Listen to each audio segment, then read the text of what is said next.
Britain, or senior government figures, are planning to put Britain on the path to a Swiss-style relationship with the European Union originate in the Treasury?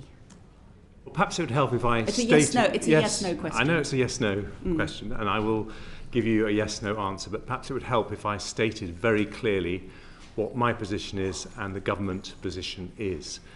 And that is that we support the Trade and Cooperation Agreement. We think it's an excellent agreement that was negotiated by Boris Johnson and David Frost.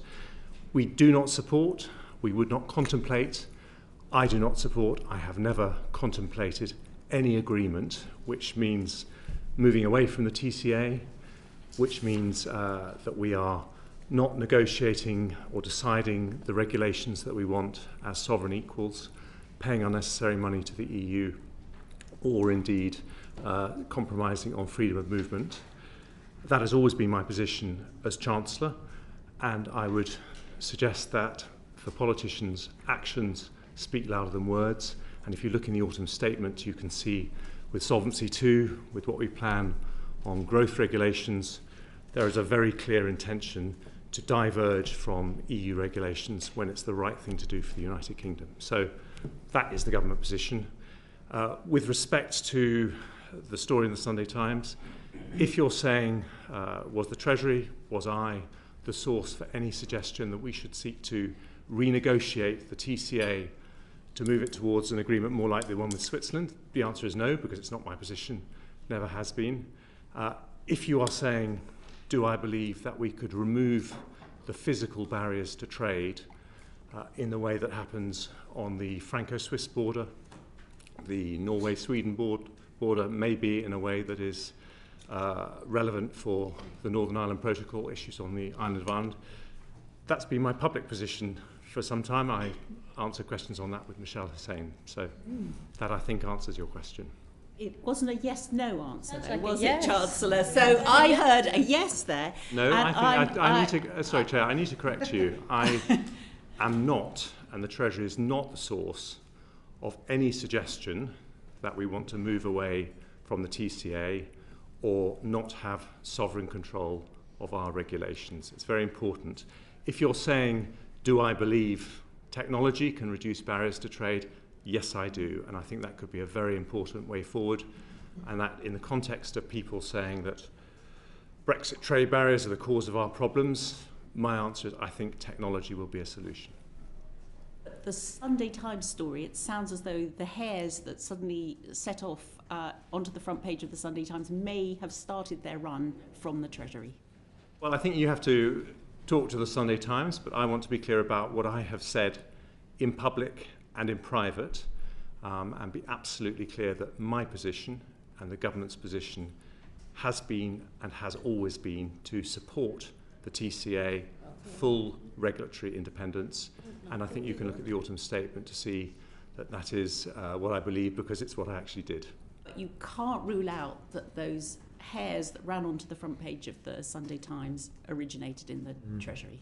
Well, I can rule out any suggestion that it has ever been the government's intention to move away from the TCA, to move to a situation where we don't have full control of our regulations, to compromise freedom of movement. I can absolutely say that has never been our position, and we have not set those hares running, no. But it's entirely possible that that story came about because of something that was linked to work within the Treasury. Not a story about moving away from the TCA, because that is not our position, it's not my position, and you can see that in what I did in the autumn statement and the responses I've given to public interviews. Thank you. All right, well, I'll move on to another thorny topic then. The quantitative easing by the Bank of England has allowed over the last decade or so £120 billion to be transferred to the Treasury. And now the Bank of England is reversing that and has started quantitative tightening. The Office for Budget Responsibility estimates in paragraph 50 that the Treasury will have to do the reverse of that, transfer about £133 billion to the bank in the next 5 to 6 years. And So I just wondered what advice you have asked your officials to provide you about how that would get paid. Well, I have asked my officials for a lot of advice on that topic because I'm aware of the concerns you might have, and indeed a number of colleagues who've mentioned it to me in the House. I think it's important, by way of context, to say that it is right that the Bank of England is responsible independently for monetary policy. I think that structure works and has served us well. I think the Bank of England, of course, thinks about the cost to the public purse of decisions that they make, but they also have to think about their policy objective, which is to make sure that there is access to credit for British companies, and that there is a macroeconomic environment that is bearing down on inflation, and that's their job. So in that context, I've asked to be kept fully informed, but I also recognise that this is something that is the Bank of England's responsibility. Other central banks are taking different approaches at the behest of their governments. So have you commissioned advice on that? I've asked to understand exactly what is happening, but within the boundaries of the fact that the Bank of England is independent, and I think it's important that I respect those boundaries because I think that regulatory framework has served us well. And at the moment, you don't have clear sight as to how that £133 billion that the Office for Budget Responsibility has plonked in their publication would be financed. Well, I have obviously seen the OBR's numbers. I haven't seen Treasury analysis as to whether they agree with those numbers or not, because the OBR is also independent. Yeah. But what I have seen is that the purchases that are happening this October, or happened this October and due to happen this January, which people have been concerned about a potential 11 billion loss. As far as the October sale is concerned, it was less than $1 billion. And in the context of 120 billion going the other way, I think it's important to look at the whole picture.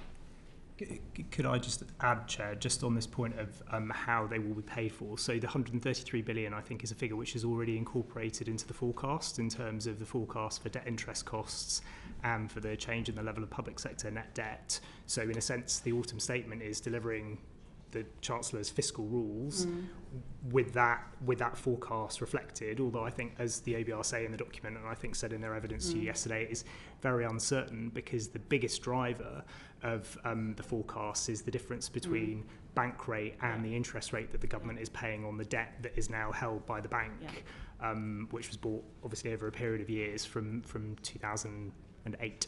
Right. So it's particularly uncertain because it's the movements between those two different rates. It's a niche issue, but it's very substantive in terms of the numbers, so that's why I wanted to raise it. But I now want to turn to the 2019 manifesto on which you, Chancellor, were elected, on which I was elected, and colleagues on this committee were, the Conservative ones were elected, because the Prime Minister has made it emphatically a number of times the point that he wants to stick to that manifesto as much as possible. We've obviously already breached the manifesto commitment to the world's poorest, and I wondered if you could talk about the other manifesto commitment that I think was broken in the autumn statement, which is the commitment that you won't have to sell your house to pay for care. Can you talk about your thinking around that? Well, it's obviously an area that I am very familiar with from my time as Health Secretary and indeed as Chair of the Health and Social Care Select Committee. And I want to say straight up that I support the Dilmot reforms. I think that they make a very big difference to a certain category of family who are affected by what are called catastrophic care costs, normally a neurological condition that means that someone is incapacitated for a very long time, has very high cost of their care being delivered. And so I was keen to proceed with those reforms, but I also looked at the overall pressures in local government, the overall pressures in the social care system, and the pressures in the NHS. And the pressures in the NHS have been particularly exacerbated by something that wasn't the case when we made those manifesto commitments, which is a once-in-a-century pandemic, which has put extreme pressure on the NHS. And as a result of that, the NHS has 7 million people on its waiting list. That's their own estimate. And I don't think we can make progress in bringing that number down if around 13,500 NHS beds are occupied by people who should be being looked after in the community. So the difficult decision I took was to put nearly £5 billion of extra spending capacity into the social care system, of which about a third of the cost comes from delaying the implementation of the DILNOT reforms. And I decided that was going to give the most direct help to people in need of health and care over the next 2 years. So you accept that it was a breach of the manifesto pledge, but you had to make difficult decisions. That's effectively what I'm hearing.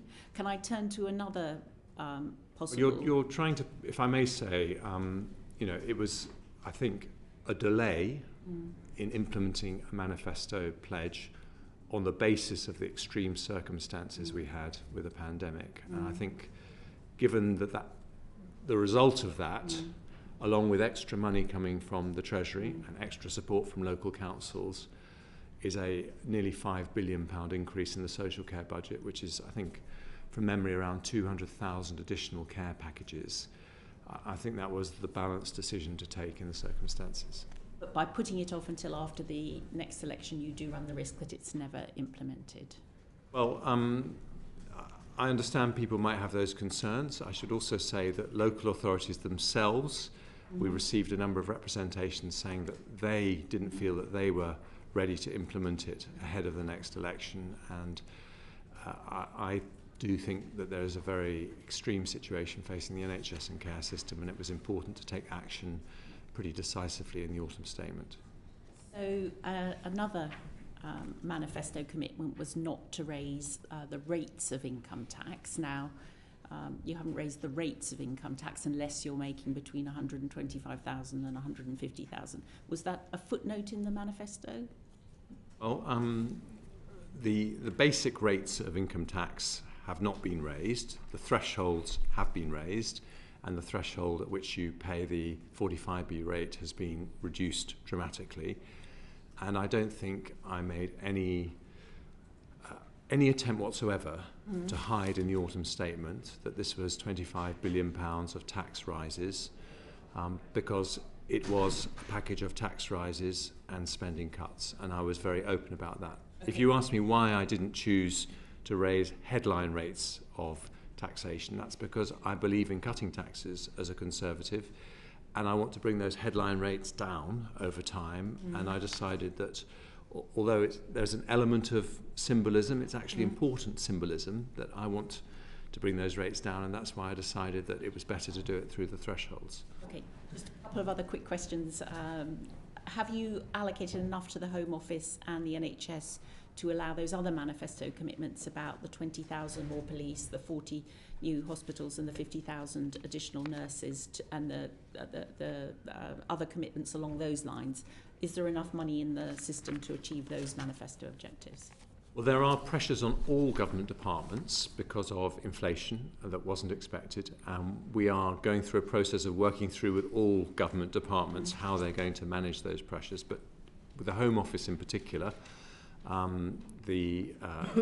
even after the decisions in the autumn statements, their annual increase in budget is going to, or their budget is going to increase by 3.1% in real terms every year of this Parliament. So they've seen a substantial increase. The Ministry of Justice is nearer 4%.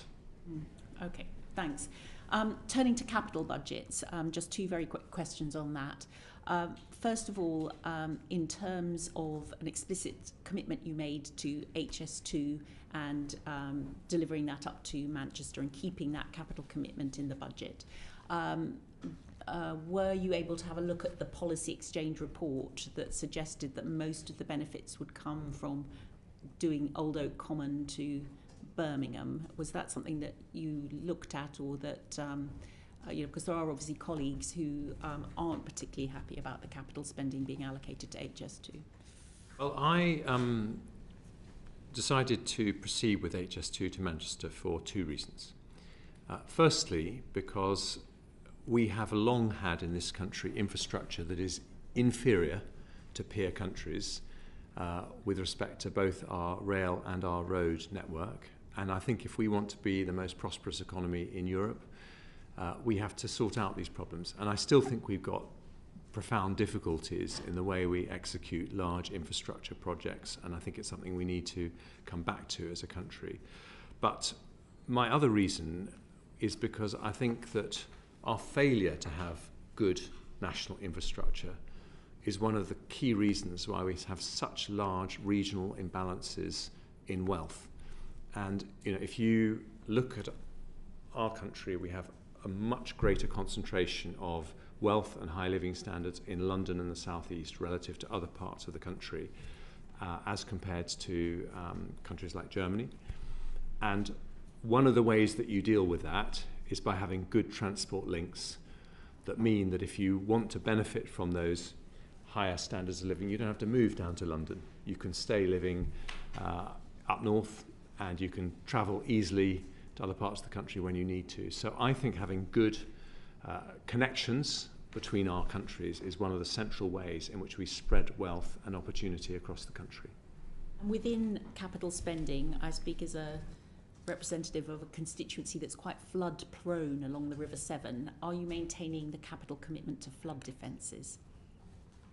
We are going through all our capital commitments now. What I managed to do, it was a big priority for me in deciding the autumn statement to avoid cuts in spending that would damage future growth. I think protecting people from floods is an important thing to do because of the damage to economic growth if people are flooded.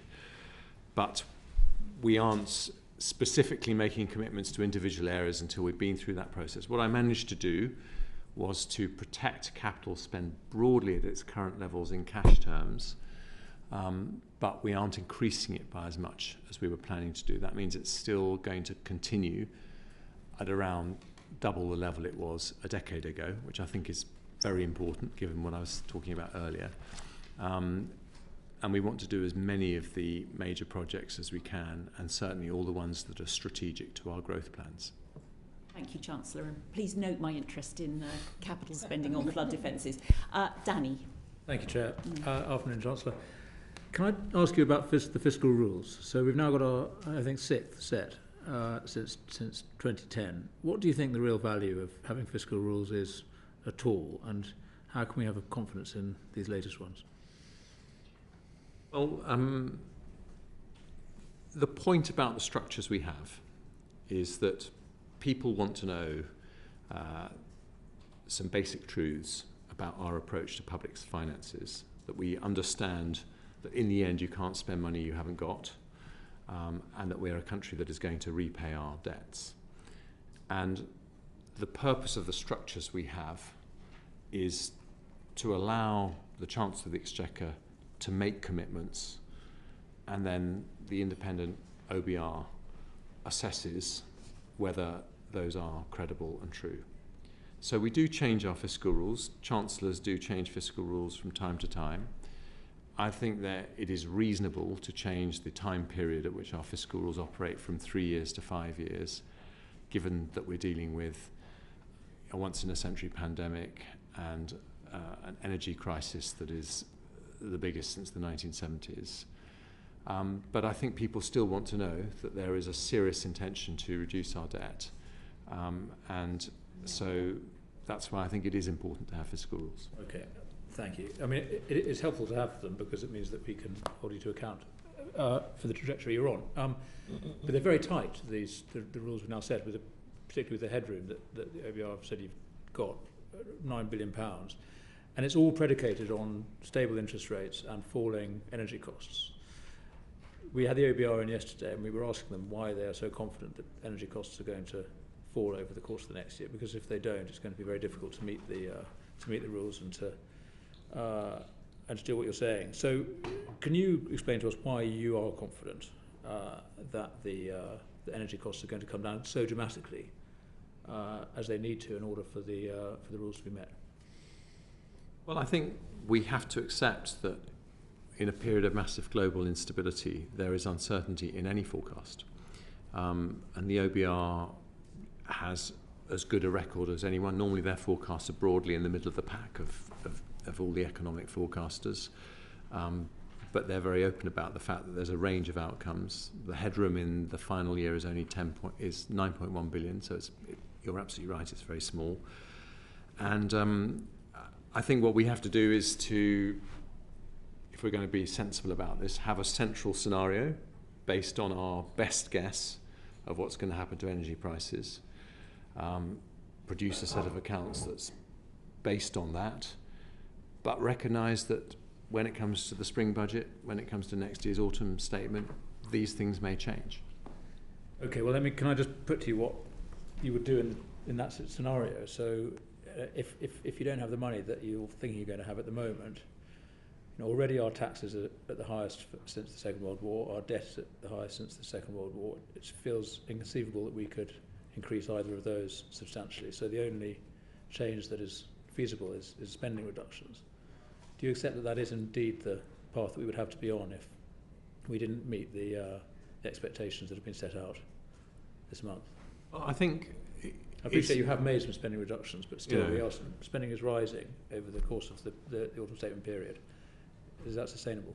I think it's difficult to predict how you would react in a hypothetical situation. It's not just a sort of politician trying to duck hypothetical answers, but I think it is genuinely difficult if the forecasts moved against us, if energy prices went up again, if there was a big hole in our accounts. I think depending on the challenge you face, your reaction might be different. But I don't think it's sensible to speculate exactly what you would do because you don't exactly know what the problem will be. And I just think you have to be honest with people and say the situation might change and your response might have to change.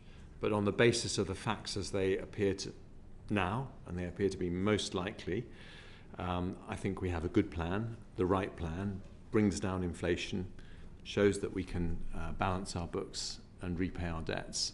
But we have to be honest with people that things can change in the wrong direction. Okay, thanks. John, you had a quick question on this.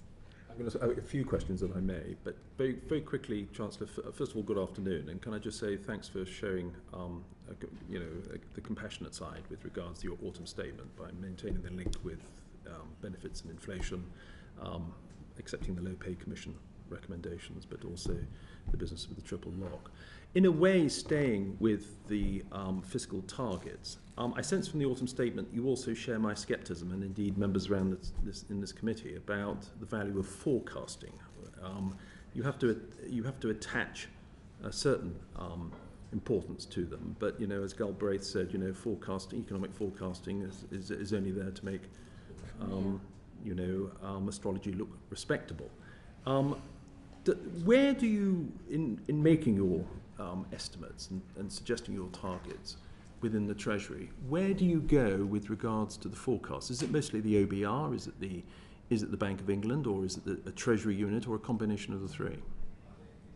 Well, obviously, I listened very carefully to the bank's forecasts and the OBR's forecasts, but I think my observation would be that there's only one thing worse than a forecast, and that's not having a forecast. And I think it is really important as a discipline, even though you're aware of the likely inaccuracy of any forecast, I think your starting point has to be what is most likely to happen on the basis of the information we have now. But you have to be, you have to recognise that there's a fan of outcomes if you visualise what the graphs look like, and there's a sensitivity in the analysis. But there's less sensitivity, if I can put it this way, Mr. Barron, in the overall direction of travel. I think we can know from the forecasts that we have from the OBR and the Bank of England that we are likely to be in recession, that we are likely to be spending more on energy, that we are likely to be faced with a an increasing tax bill and more pressure on public spending. And so even if you don't know exactly what that pressure is, you can react to the direction of travel and broadly prepare the country, prepare people for the fact that there are some difficult decisions that you have to take. Does it not worry you a little bit? You say there's forecasts, there's a broad consensus, but I don't remember a time, and I was working in the city before I came into politics, where there's been so much disparity in the official forecasts. I mean, for example, the OBR is forecasting overall growth of 2.5% between 22 and 25, and yet the Bank of England is projecting a shrinkage of 2%. If it raises interest rates that the market expects, or at least a shrinkage of 0.5% if they stay where they are. I mean, that is a big disparity when you're trying to project targets, whether they be fiscal or not, isn't it?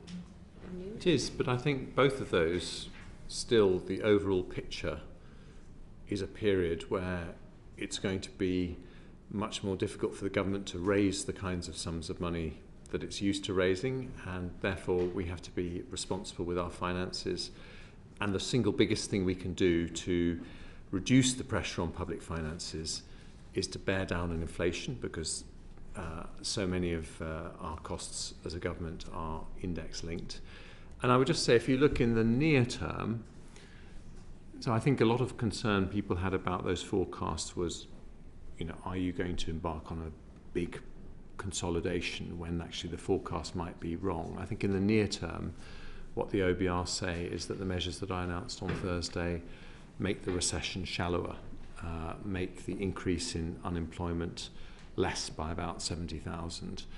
And so, in the near term, I'm confident that we're doing the right thing. Final question, if I may. I mean, you will perhaps understand the scepticism within the committee, or certain members of the committee, when it comes to the track record of forecasting. There is clear evidence that forecasts have been inaccurate in the past. Initially inflation wasn't a problem, then but despite clear evidence of that, then when it became a problem, clearly evident, it was going to be transitory, then it was going to fall away. I mean, there's a picture here that doesn't inspire confidence going forward. Does the Treasury, to what extent is the Treasury actually undertaking its own in-depth research as to say, for example, the drivers of inflation, the medium-term drivers such as shortened business supply lines, aging demographics, climate change disruption, in order to try to improve the accuracy of forecasts going forward, because this is an important area to try and get right as much as possible? Well, I agree with that. I would say that the correct response to the inaccuracy of forecasts is to try and make them more accurate, not to fly blind. And in defence of the OBR, their forecasting record has been more accurate than the record of the Treasury that was doing those forecasts before the OBR existed. I think it is important for ministers to take their own views. They look at forecasts by other organisations, they take their own view. My judgment is that, looking at the range of forecasts, a consolidation in our national finances was necessary to bring down inflation, which is the number one threat to stability in the economy, and that's why I took the decisions I did. But I would be very honest with people, there are a range of outcomes. None of us know what's going to happen next in Ukraine, and therefore none of us know what's going to happen to international energy prices, and we have to be honest that that uncertainty means that decisions may change in either direction in the future. Okay, thank you. Thank you, John. Rishanara. Thank you. Good afternoon, Chancellor. Just to be clear, it's not a unanimous view, the scepticism about OBR forecasting. So Mr. Maron doesn't. We don't all share his views. Just to be clear. So Chancellor, you've obviously been focused on stabilising the economy after what happened in February, in part because the Chancellor, your predecessor, and the former Prime Minister chose to fly blind and make announcements, economic announcements, without an OBR forecast. So I just want to take you back to where we are at the moment. The OECD has warned that the UK will be have the lowest growth among the big group of 7 industrial countries next year. Only Russia, facing sanctions from the West over its attack on Ukraine, will perform worse.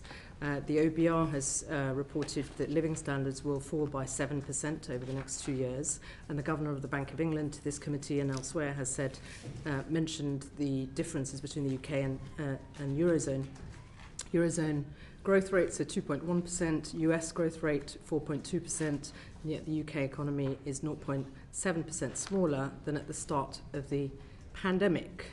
And just to finish off, by 2024, people's disposable incomes will have gone back to 2013 levels, and we are likely to see by 2027 and 28 a third of people's disposable income being reduced per capita. So we've seen all of this happen over a number of years, particularly over the last, over those crucial few months, credibility issues or credibility on the line internationally. And somebody described, I forget who it is, that the British people are paying a moron premium, not a moral premium, a moron premium is being paid by the British public. What's the point of having the Conservatives in government with that legacy, Chancellor?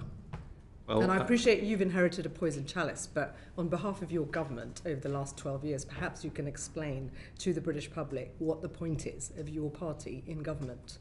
Well, I'm going to answer that question in a less party political way than it was asked. Because you can your take... party has been in power for 12 years, with respect. Ms. Ali, will you let me answer your question? Because I would like to give you a proper answer. You can take a snapshot of economic statistics to tell you any story you like. So you can look at this year's growth, and the UK is the fastest in the G7. You can look at next year's, and we're one of the slowest, according to some projections. If you say what's the point of my party, I would say, well, since we've been in office in 2012, we have the third highest growth in the G7, which is something... Since 2010? Since 2010. We have the third highest... Thank you for that, Chair.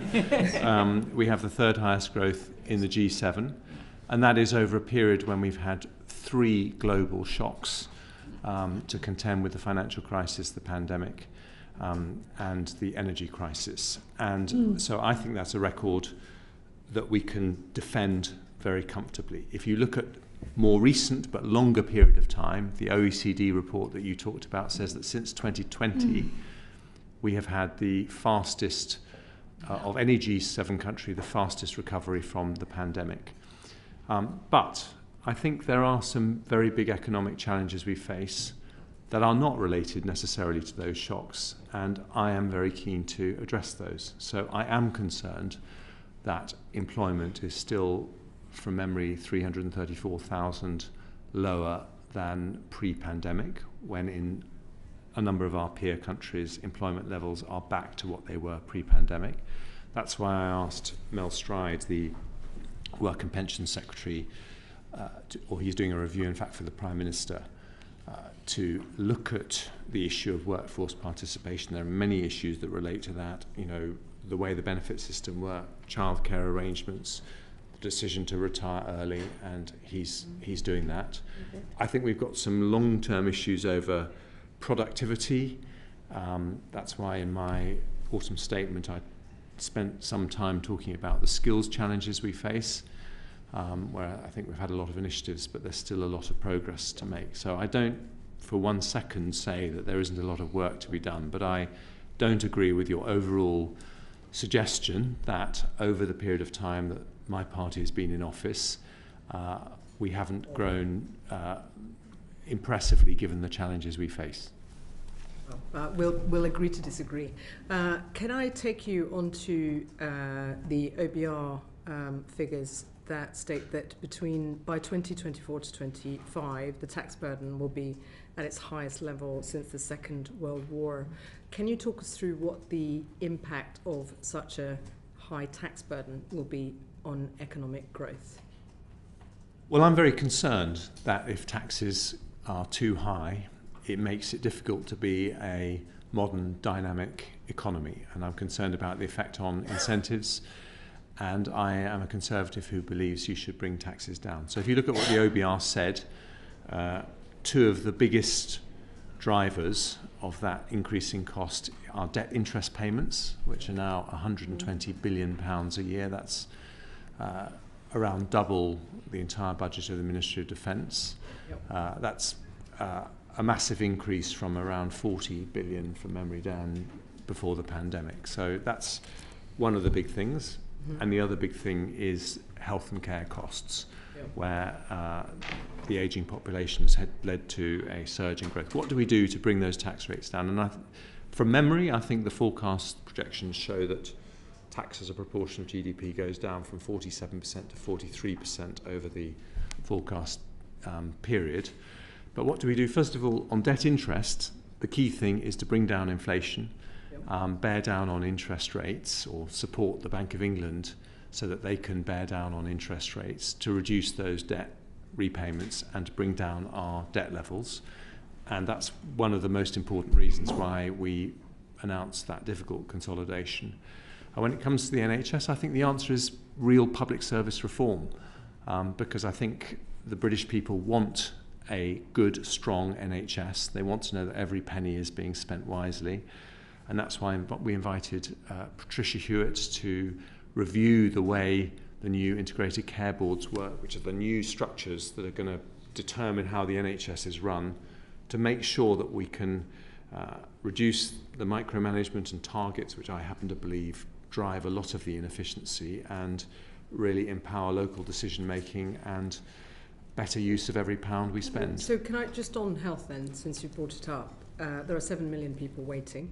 About 117,000 people have died while waiting for treatment. Do you believe that the changes, and then we've got 400,000 people who are economically inactive. One of our witnesses said 2 days ago that that could be a hit of about 0.7% on economic output. That's pretty serious. Do you believe that the investment you're putting in and these reforms that you're proposing, whatever they may be, that's going to be able to bring people back into the economy, those who are willing to work, who are not active because of health issues? Can you give us an assurance that that's going to happen, and by when do we expect, given your expertise in healthcare, both as former health secretary as well as select committee chair, can we see those groups? Because that has a bearing on migration as well, if we want to keep migration down. Well, that is why we put £8 billion package. Is it going to happen though? Are we going to be able to get those people who are economically inactive with that investment? Well, that is, sorry, just to start to answer again, that is the purpose of putting in £8 billion a year. In a context where you are consolidating by £55 billion in tax rises and spending cuts, to choose to put £8 billion into the NHS and social care system is to say you're prepared to have 8 billion more of cuts elsewhere, or 8 billion of tax rises elsewhere to fund it. But we think it's the right thing to do. Yes, because first of all, we are absolutely committed to the NHS, and we want to have first-class health and care in this country, and we think that's what voters want.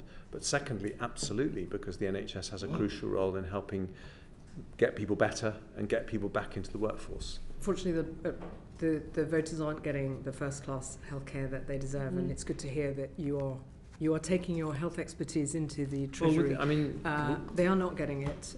People are not getting GP's appointments. They're not getting seen for their treatment. You know about the cases. You've seen it over the years as chair of the select committee. So as the I've written Chancellor a book about now, it as well, Miss Ali. But what I would say is that yes, of course, there are major challenges the NHS is facing. But I think it did a... Could I possibly answer your question? I've got one final question. But I think it's important to recognise the NHS did an absolutely fantastic job in the pandemic, and they are having to recover from the biggest external shock to their services in the history of the NHS. And that's why a backhanded compliment, Chancellor, that it's good that you're in the Treasury, given your health background. One final question. The Resolution Foundation has said that since the pandemic, the net result that is that total long-term spending plans are largely unchanged since the start of the pandemic, leaving the consolidation entirely driven by tax rises. Are you comfortable with that? The consolidation was a combination of tax rises. What I announced in the autumn statement, I think, increases tax as a proportion of GDP by about 1%, and reductions in planned spending to a long-term rate of around 1% in real terms a year. It was planned to go up by much more than that. Now, I think that's going to put pressure on spending, because we know in areas like the NHS it's highly unlikely that you'll be able to contain the growth in spending at 1%.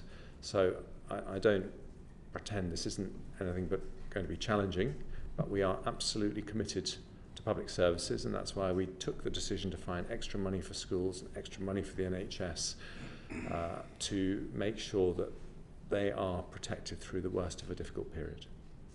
Thanks, Rishinara. Anthony.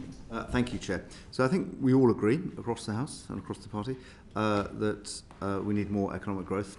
Your predecessor in his growth plan, he obviously prioritised growth at all costs, didn't work out.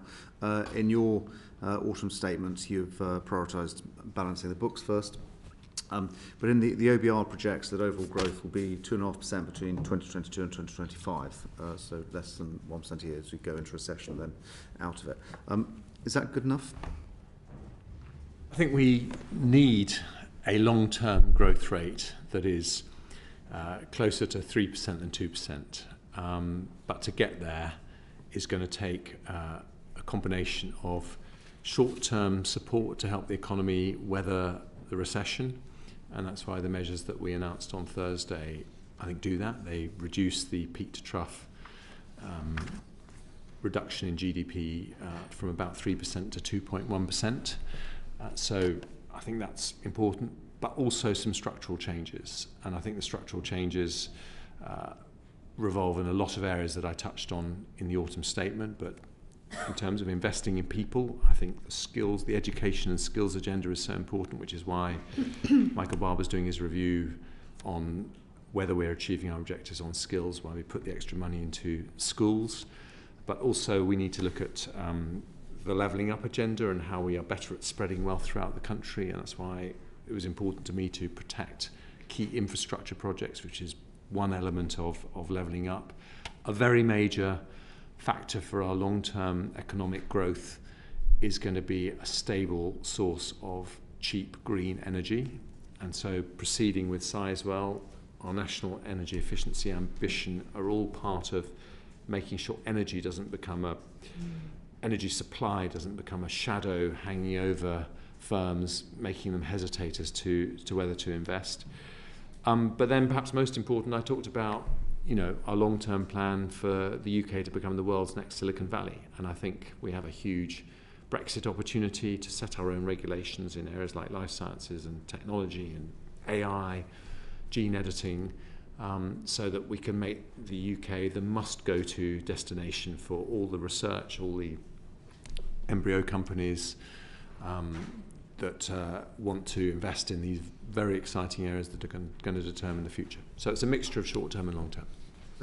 Yeah, and a lot of the measures you mentioned there were sort of long-term, and indeed you did talk about them in the autumn statements. But in terms of the actual measures in the autumn statement, the OBR has analysed the impact on growth on the supply side and concluded that the net effect of the new measures on potential output is neutral over the forecast period, because things like the not going ahead with the health and social care levy encourage more people to go into the labour market, but then freezing the tax thresholds reduces that. The annual investment allowance, keeping it at £1 million, encourages more business investment, but then some of the changes in R&D scheme reduce business investment. Overall, they just say it's neutral on growth. Do you think they're being too pessimistic?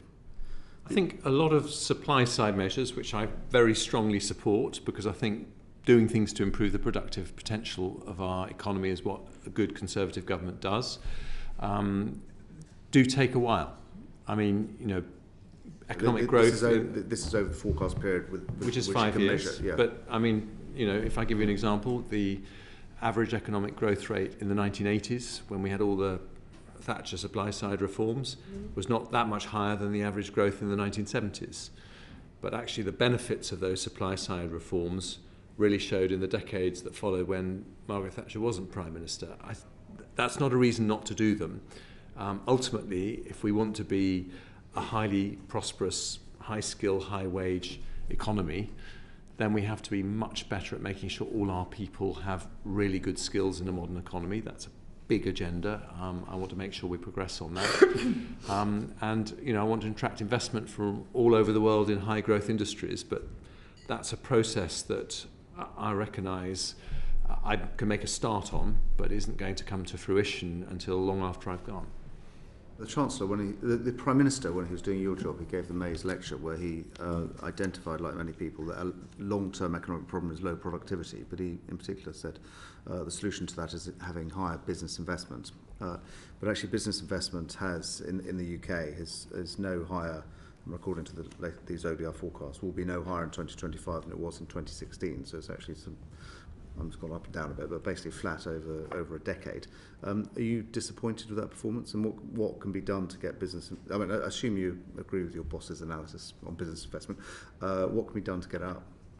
My boss is absolutely right to talk about business investment. I do absolutely believe that. My priority in the autumn statement was not to do anything that would make it go in the wrong direction. So the bit that I control as Chancellor is public investment, and that principally is around infrastructure, and that's why it was a priority. You also have control over tax policy, which affects business investment as well. That's true, but my priority in the autumn statement, given the lack of available funding for big tax breaks to encourage business investment, which in ordinary circumstances would be a priority for me, the priority was to avoid cutting capital projects or the capital budget in a way that would be detrimental to our long-term investment in the productive potential of the economy. So I think I succeeded in avoiding the big cuts to capital, which are often the first place people go when they're looking for savings in a hurry. I think that was important, but is there more to be done to encourage business investment? Absolutely. How are you going to encourage more business investment then? Well, I think there are lots of things you can do. First of all, you have to make sure that your tax system is competitive and you do as much as you're able to do at any one time to make it competitive. But you can also do things like setting out long-term plans for growth industries like life sciences, technology, green industries that attracts people to come to the UK because we're using our Brexit freedoms to allow things to happen with forward-looking regulatory structures that you can't do in other countries. I look at, as I talked about in the autumn statement, I look at Nigel Lawson's Big Bang in 1986.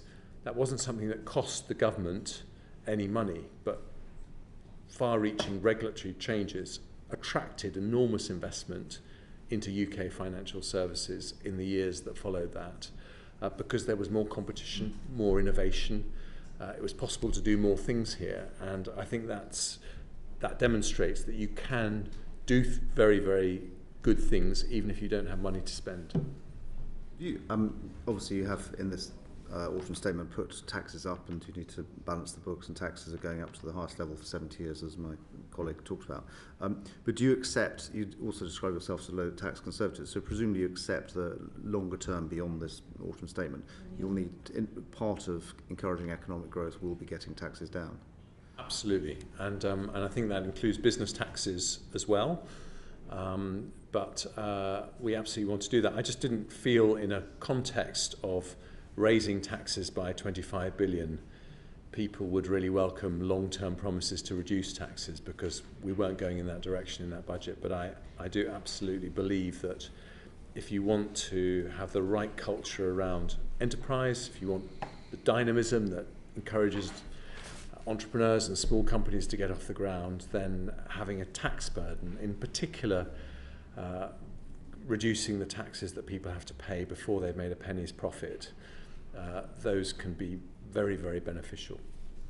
One thing that hasn't been much commented on, you reversed the cut in the basic rate of income tax, or the promised cut, which the Chancellor, the Prime Minister had promised in a couple of years, and your predecessor brought forwards, and you've now cancelled it, I think. Are you concerned about the impact that would have on work incentives and so on? Well, my belief in the importance of work incentives is why I would consider myself a conservative who wants to bring down taxes. But in this situation, that was one of a number of extremely difficult decisions that I had to take. Overall, I decided that the balance should be shared broadly, evenly between tax cuts and reductions in spending. When it comes to spending, it was mainly reductions in planned growth in spending, but there will be some real cuts in spending too. And broadly, I tried to balance business taxes and personal taxes. But these were very, very difficult decisions. I don't pretend otherwise. Finally, your predecessor had a target for how much she wanted to get growth up to, and you said in your first answer you prefer growth closer to 3% than 2%, I think is what you put it. Do you believe in having a growth target? It's not something UK governments have traditionally done. I'm not sure whether it's of value to have a growth target, because I think it's really difficult. If you talk about all the measures that we've been talking about, it's very difficult to know precisely what impact they will have cumulatively and what the timescale is. But do I agree with the central insight of my predecessor that the only way we're going to square the circle of paying for decent public services and being a competitive low-tax economy is increasing our growth rate? He was absolutely right to say that. I have lots more questions, but no more time. Thank you, Chancellor. Thank you very much, Anthony. Siobhan, did you want to come in now? Oh, because I know you've got to step out Chair. for That's an really, APPG. really kind of you. Chancellor, in advance of your autumn statement, you said that those with the broadest shoulders will bear the heaviest burden. And we on that side, this side, including, I hope, Andrea, would agree with that. I've searched high and low through your statement, but I can't seem to find the section on those with the broadest shoulders of all, the non-DOMs. How much would closing the tax loophole for the super-rich raise for the public purse? Well, I've asked the Treasury to look into that, but let me say that my concern is, I think the Labour Party are claiming that it might raise £3.5 billion. Is that the number that springs to your mind? Well, I think you'll find it's not just the Labour Party. The London School of Economics have assessed it as 3.2 billion. The IFS have said 3 billion, and I think Warwick Business School had 3.6 billion. Or are these people not reputable people who you should accept their assessments? I've asked for that to be looked at. My point was different, actually. It is that I understand that non-DOMs pay in tax, all the taxes that they do pay, around £8 billion of tax a year. So I want to make sure that wealthy foreigners pay as much tax in this country as possible. Ireland has a non-DOM regime. France has a non-DOM regime. These are people who are highly mobile, and I want to make sure that we don't do anything that inadvertently loses us more money than we raise. Yes, but we already know that the London School of Economics has done precisely that piece of work with anonymised data from HMRC, and they assess that 100 non-DOMs would leave the UK if that loophole was closed. That's not exactly a huge exodus, is it? Well, I want to be sure that there are no dynamic effects that mean that we lose more income than we gain. And if I could point out that, I think if you look at the budget as a whole, we very much did deliver on that commitment that asks people with the broadest shoulders to bear the heaviest burden. If you look at what we did with the 45p tax rate payers, if you look at what we did on income tax as a whole, and if hang on, let me finish. We know you carry on. We know how the non-DOM double whammy works. So if you don't pay tax in the UK on your money that you earn abroad, as long as you don't spend it in the UK. So actually, we're getting hit twice. We're not getting the tax and we're not getting the spend. How does it make any sense to carry on in that way? We are getting a lot of spend because, as I understand it, the spend that we get brings in about £8 billion a year, which is a lot. And I just want to make sure that anything you do in terms of the non-DOM tax regime doesn't mean that you lose more than you gain. Yeah. And this is a really interesting concept, isn't it? When it comes to the super rich, we always want to give concessions, whether it's the non-DOM tax loophole, whether it's charitable status for private schools, whether it's the lifting the cap on bankers' bonuses. So incentives for the rich and responsibility for the police sergeant, the senior ward sister, or the school head of year who will be brought into higher tax bands through your frozen thresholds. Isn't it the case there's one rule for the rich and another rule for everybody else? No. And I do understand the picture you're trying to paint, but if I could just say it is... I'm not painting it, it's well, real. I'm just saying, if you'd let me answer very kindly, I understand the picture you're trying to paint, but it is 180 degrees wrong. Look at what we did in that autumn statement.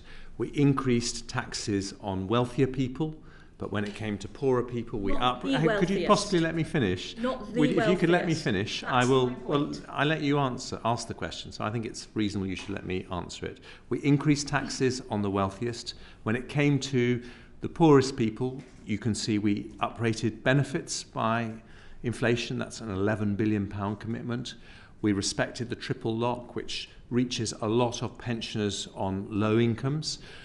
We have a very generous energy price guarantee, about £900 per household, £500 next year, a £900 payment for everyone on means-tested benefits. There was a huge range of measures, which means the most vulnerable people in our society, when you add up the increase in the national living wage, the benefits uprate, the cancellation of the health and social care levy, the support with fuel duty, this is thousands of pounds going to some of the poorest people in the country, and I think that reflects our values as a nation. But at the same time as doing all of that, I believe that it was very important that we avoided doing things that might be politically charged but would have been damaging to our long-term growth. And my concern about what you're proposing on non-DOMs is that it would cost us more money than it would make us. But you know that the research suggests that it wouldn't. £3.2 billion, midwives, nurses, primary school breakfast clubs. I think I know what side of the divide I'm on. I think I know what side of the divide I'm on, because midwives, nurses all got a lot of extra money for the NHS. People in schools, there was a big increase in funding for schools. People on low income, there was a huge amount of effort to make sure we help people through a very difficult time. And when it comes to measures on wealthier people that we know will actually increase the money coming into the Treasury, we took those measures. Where we weren't sure if it was damaging to economic growth, we held back, and for very good reason. Thank you, Siobhan. And Chancellor, I think you have published a distributional impact overall on households, and perhaps you want to just refer to where that's published. I think it's published in the autumn statement document. It's a separate document that's published alongside, which does show that the measures announced in the autumn statement are progressive, with the top decile paying the most, certainly in cash terms, and more than, I think it's quite hard to read the diamonds, but it is very progressive in terms of the overall impact. And could you just name that document, It's Dan, the, so that it's- people can Google it? Yeah, it's the impact on households, the distributional analysis accompanying the autumn statement. Thank you. And it's Thank you very much. Thank you, Siobhan. Emma. Thank you, Chair. Afternoon, Chancellor. I'd be super grateful if you're able to give quality but short answers to my Always give questions. quality but short answers. Quality but short, please, because I've just got a few. You'll be aware that there are serious concerns about falling real pay across the public sector, and while the pay review bodies have responsibility for recommending pay awards for many public sector workers, their remit is guided by affordability, which is as defined by guidance received by the Treasury.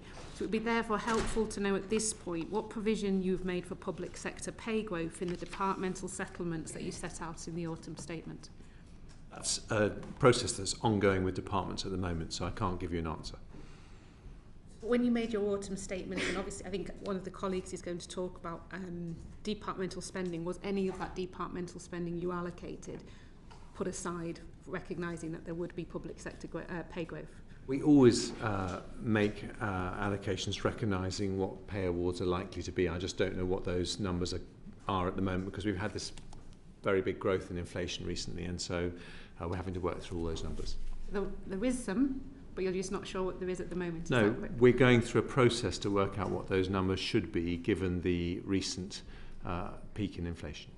Okay, and you'll be aware that an increasing number of public sector workers are considering industrial action at the moment, and this is obviously as a result of the cost of living crisis and the difficulty many of them are finding making work pay.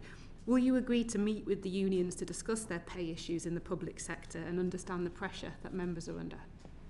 Well, the responsibility for engaging with unions, which I strongly encourage, rests with the relevant Secretary of State.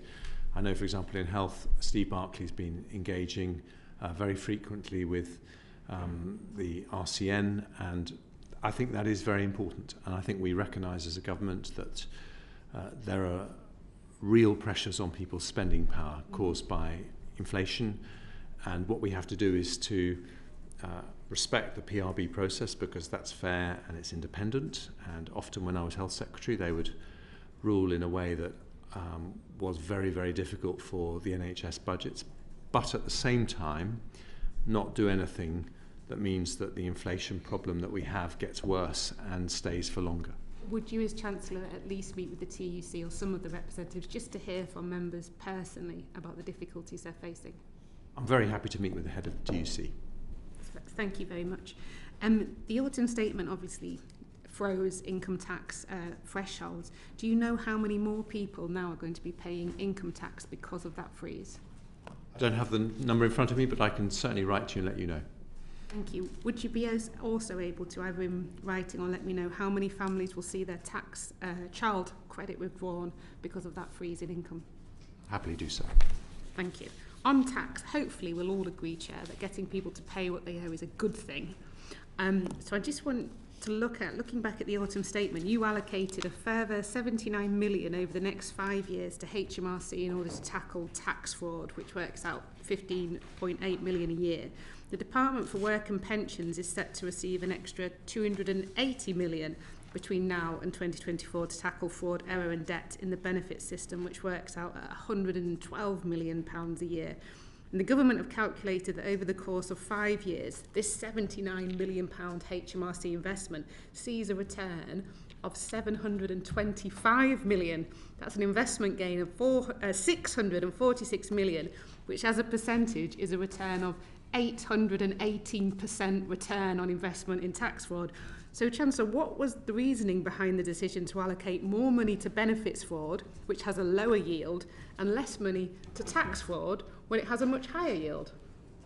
We want to stamp out all fraud, wherever it is, because there shouldn't be any at all, and we allocate money based on what the relevant department, whether it's DWP or whether it's HMRC, say they need to bring down fraud in their areas. Now, in the case of DWP, it is a more intensive process with, on average, smaller sums of money. But it is, where there is fraud, we should stamp it out. And I think that applies in all areas of government spending.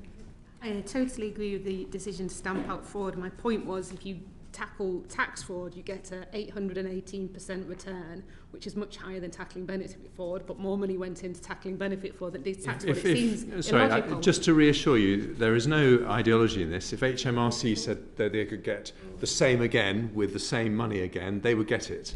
We want that money. So just to add, the figures for how much we get are things which the OBR scrutinise, and obviously we always try and persuade them that we can, if we make additional investments, we'll be able to achieve more in terms of HMRC collecting more tax, or DWP preventing more fraud. But ultimately, that is one of the constraints in that there is a point at which they say, well, the additional money will not get additional yield, so there is a sort of OBR process that we have to go through here as well to recognise the revenue. But last month, during a Public Account Committee oral evidence session, Jim Hara, the head of HMRC, said, I quote, "On average, for every £1 that we spend in our customer compliance group, we recover about £18 worth of additional tax revenues."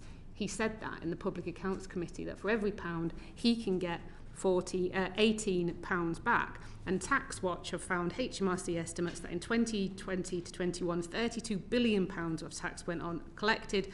45% of that is a result of fraud, and TaxWatch believe that these numbers are certainly an underestimate. So why only give 79 million when the head of the HMRC is saying, for every £1 you give me, I can get £18 back?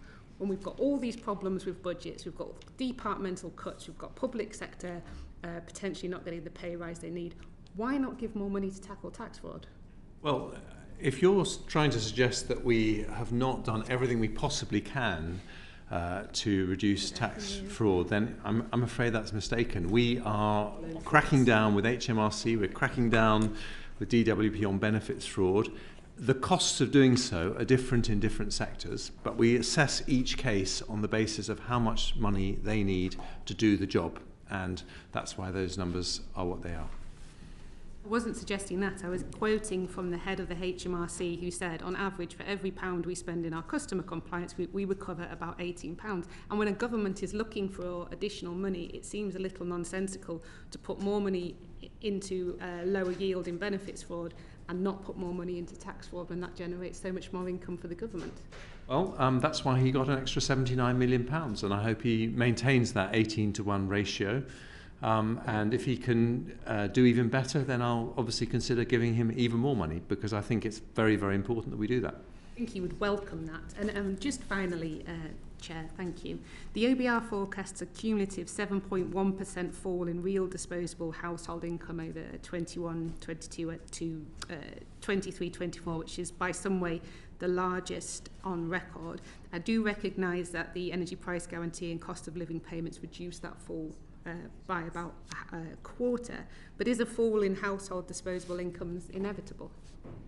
Well, I think when you look at what the OBR themselves say in terms of the 3 global shocks that we've been dealing with in the last 15 years, but 2 global shocks in the last 3 years, then unfortunately it's not particularly surprising that you see a fall in disposable income. And I think it's our responsibility as a government to do everything we can to help people through a difficult patch, which is why, yes, they say that we reduce that fall in living standards by a quarter, but the thing that is actually more important is that over the next year we reduce it by a half, which is the time that I think people are going to be in the most difficulty, because that's the forecast recession period. And I think that is what we should be doing as a government, to do everything we can to cushion people through difficult times. Which I accept, but how can a fiscal policy that reduces household incomes be justified in a cost of living crisis? Well, that isn't our fiscal policy. If you remember, the OBR said that the measures I took in the autumn statement reduced the impact of the recession by a full 1% of GDP, saved 70,000 jobs. So we have acted to help people through a very difficult period.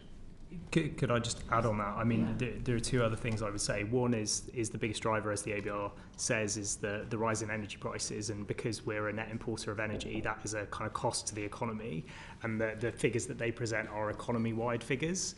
Within that, though, of course, the decisions that were made in the autumn statement affected how the distribution of that average fall in household disposable income was shared, as demonstrated in the distributional analysis. So what the government could do through the policy was to change where some of that burden fell and skew that more towards the higher income deciles and provide more support at the bottom. So that's an average rather than a specific income by income hit. Thank you very much, Dan. And Anne-Marie, I think you're next. Thank you, Chair. Chancellor, the support on energy bills was very welcome, albeit generally at a lower level. And certainly what you've done for specific help to vulnerable groups. But I think commentators have observed that there are 2 particular problems. Because the extra support is linked to means-tested benefits, it means that about 40% of lower income families who are not on benefits don't get support. And the second comment, which commentators have raised, is that the way the £900 support effectively works, if you're on universal credit, then you get the lot. If you're £1 the wrong way, then you don't. It might be fairer, or perhaps better, to spread it so that test, are you or are you not eligible, comes in different tranches rather than one-off, and hopefully you'll tell me that maybe that is your proposal. And I think that the other concern we have is the unintended consequence of linking this benefit to universal credit. So there's a disincentive to work more hours, which will take you outside, if you like, that cut-off, which means you will lose quite considerable sum of money. I recognise those concerns, and I don't think it's the right... If we have these high energy prices for the long term, if they're here to stay, we've been talking about the forecast before, then I don't think doing that support through the benefit system is the optimal way of doing it. I would point out, of course, that you can work on universal credit. So by targeting it on people on universal credit, you are not... excuse me. You are not just targeting it on people who are out of work. Oh, absolutely. But I do recognise the point you make. I think the challenge we had, or have, is that if we want to help people quickly, the benefit system is a way that we can do that. We know who everyone is. We have a good idea of their circumstances, the people who we're helping through the benefit system. So it is an efficient way to get people help quickly.